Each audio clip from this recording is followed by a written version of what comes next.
Bharatiya Janata party ഞാൻ നേരത്തെയും എൻ്റെ സഹപ്രവർത്തകരായിട്ടുള്ള ആളുകളും ഒരുമിച്ച് ചേർന്നുകൊണ്ട് കേരളത്തിൻ്റെ പൊതുസമൂഹത്തോട് ഞങ്ങളെല്ലാവരും പറഞ്ഞത് ഭാരതീയ ജനതാ പാർട്ടി യഥാർത്ഥ പ്രതിപക്ഷത്തിൻ്റെ റോൾ ഏറ്റെടുക്കുന്ന ഒരു പാർട്ടിയാണ്. മയക്കുമരുന്ന് മാഫിയക്കെതിരെ പോലും ഒരു പ്രതികരണമോ സമരമോ നടത്താൻ സാധിക്കാത്ത ഒരു പ്രതിപക്ഷം കോൺഗ്രസിൻ്റെ നേതൃത്വത്തിൽ കേരളത്തിലുണ്ട്. ഭാരതീയ ജനതാ പാർട്ടി അതിശക്തമായി എല്ലാ വിഷയങ്ങളും ഏറ്റെടുത്തുകൊണ്ട് മുന്നോട്ട് പോകും എന്നുള്ളതാണ്. താങ്കളെ പോലെ അല്ലെങ്കിൽ മറ്റു BJPയുടെ കേരളത്തിലെ നേതാക്കളെ പോലെ സജീവമായി കേരള രാഷ്ട്രീയത്തിൽ നിൽക്കുന്ന ആളല്ല രാജീവ് ചന്ദ്രശേഖർ. തദ്ദേശ തെരഞ്ഞെടുപ്പ് വരുന്നു, നിയമസഭാ തെരഞ്ഞെടുപ്പ് വരുന്നു. എങ്ങനെ ഈ നേതൃത്വത്തിന് അതിന് ഒരു തടസ്സങ്ങളില്ലാതെ നേരിടാൻ പറ്റുമോ? അല്ല, അദ്ദേഹം എന്താണ്, അദ്ദേഹം പുതിയ ആളാണോ? അദ്ദേഹം ഒരു കേന്ദ്രമന്ത്രിയായിരുന്നിട്ടുണ്ട്. അദ്ദേഹത്തിൻ്റെ കൃത്യമായിട്ടുള്ള പ്രവർത്തനങ്ങൾ ആ സമയത്ത് കേന്ദ്ര ഗവൺമെൻറ്റുമായി ബന്ധപ്പെട്ടുകൊണ്ട് അദ്ദേഹം പ്രവർത്തിച്ച് തെളിയിച്ച് കാണിച്ചിട്ടുണ്ട്. അതിനെ തുടർന്ന് ഇവിടെ തിരുവനന്തപുരത്ത് എല്ലാ വ്യക്തികൾക്കിടയിലും പ്രവർത്തിച്ചുകൊണ്ട് തെരഞ്ഞെടുപ്പിൽ വളരെ കുറഞ്ഞ വോട്ടിന് അദ്ദേഹം പരാജയപ്പെട്ടു പോയിട്ടുള്ള ഒരാളാണ്. അദ്ദേഹത്തിന് അങ്ങനെ ഒരു പുതുമയുമില്ല എന്നുള്ളതാണ്. അദ്ദേഹം വളരെ കൃത്യതയോടുകൂടി തന്നെ ഭാരതീയ ജനതാ പാർട്ടിയെ ശക്തമായിട്ട് മുന്നോട്ട് നയിക്കും. വനിതയെ സംസ്ഥാന അധ്യക്ഷയായി പരിഗണിക്കുമെന്നുള്ള വാർത്തകളുണ്ടായിരുന്നു. ചേച്ചിക്ക് അടക്കം സാധ്യത ഉണ്ടായിരുന്നു. എങ്ങനെ കാണുന്നു ഇപ്പോൾ അത് പരിഗണിക്കാത്തതിൽ? അല്ല, ഒരാളെ മാത്രമാണോ? നിങ്ങൾ എത്ര ആളുകളുടെ പേര് പറഞ്ഞു ചാനലുകളിൽ? അല്ല, എത്രയോ പേരുകൾ നിങ്ങൾ പറഞ്ഞു. നിങ്ങളാണ് ഓരോ ആളുകളുടെയും പേര് ജനസമക്ഷത്തിൽ പറഞ്ഞത്.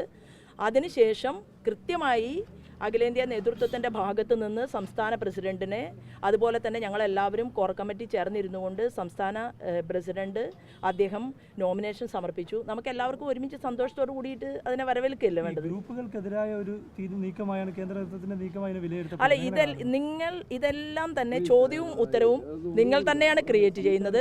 അപ്പോൾ അതിന് ഉത്തരം പറയണം എന്ന് ഞാൻ ആഗ്രഹിക്കുന്നില്ല. ഭാരതീയ ജനതാ പാർട്ടിയെ സംബന്ധിച്ച് ഈ പാർട്ടി അതിശക്തമായിട്ട് മുന്നോട്ട് പോവുക, എല്ലാ തലത്തിലും പാർട്ടിക്ക് ശക്തമായിട്ടുള്ള വേരോട്ടമുണ്ടാക്കുക.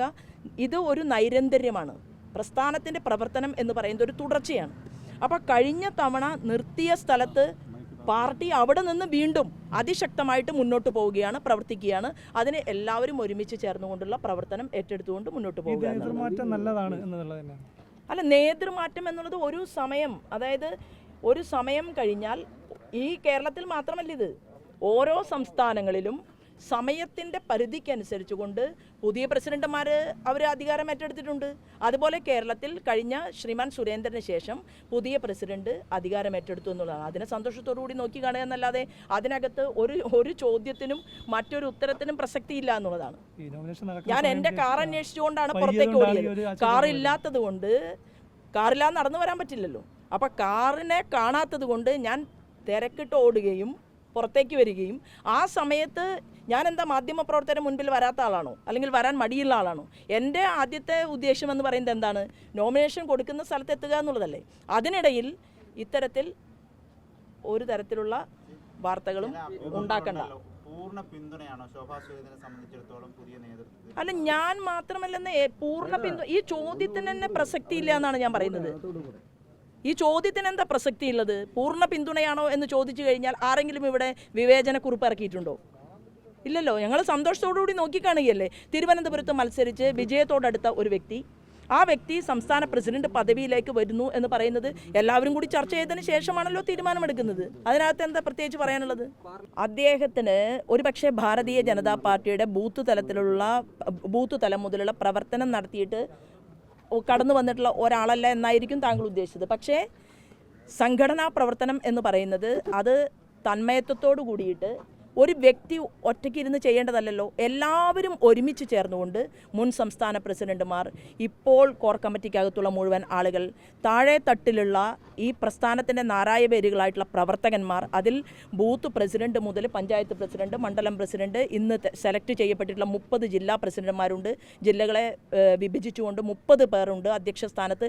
എല്ലാവരും ചേർന്നിരുന്നു കൊണ്ട് പ്രവർത്തന രംഗത്തേക്ക് മുന്നോട്ട് വരുമ്പോൾ അദ്ദേഹത്തിൻ്റെ കരങ്ങളിലുള്ള രാഷ്ട്രീയ പാർട്ടിക്കകത്ത് പ്രവർത്തിക്കുന്ന ഓരോ വ്യക്തികൾക്കും വ്യത്യസ്തമായിട്ടുള്ള കഴിവുകളാണ്. ആ കഴിവുകളെല്ലാം ചേർത്ത് വെച്ചുകൊണ്ടാണ് പാർട്ടി ഒരു സംഘടനാ സംവിധാനം ക്രിയേറ്റ് ചെയ്തെടുക്കുക. ആ സംഘടനാ സംവിധാനത്തിൽ അദ്ദേഹം തീർച്ചയായിട്ടും പ്രസ്ഥാനത്തിനെ നല്ല രീതിയിൽ തന്നെ മുന്നോട്ട് നയിക്കുമെന്നുള്ളത് ഞങ്ങൾക്കെല്ലാവർക്കും ഉറപ്പുണ്ട്. എന്നെ സംബന്ധിച്ച് ഞാൻ പറഞ്ഞല്ലോ, എൻ്റെ വാഹനം എനിക്ക് കിട്ടാൻ കുറച്ച് വൈകി.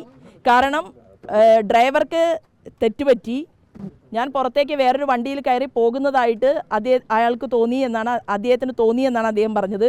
അതുകൊണ്ടാണ് കാറിൽ കയറാൻ വൈകിയതുകൊണ്ട് ഞാൻ പുറത്തേക്ക് നടന്ന് എൻ്റെ ആ ഹൊറൈസൺ ഹോട്ടലിലേക്ക് നടന്ന് വേറൊരു കാറിൽ കയറി പോരാൻ ശ്രമിക്കുന്നതിനിടയിൽ എനിക്ക് എൻ്റെ ഡ്രൈവർ വന്നു, വണ്ടിയും വന്നു. അപ്പോൾ 2 മിനിറ്റ് വൈകിപ്പോയി. തിരുവനന്തപുരമല്ലേ, ട്രാഫിക്കിനെ കുറിച്ച് നിങ്ങൾക്കറിയാമല്ലോ. അപ്പോൾ ഇത് ഇത്രമാത്രം വേഗതയിൽ നിങ്ങൾ വാർത്തയാക്കുന്നത്.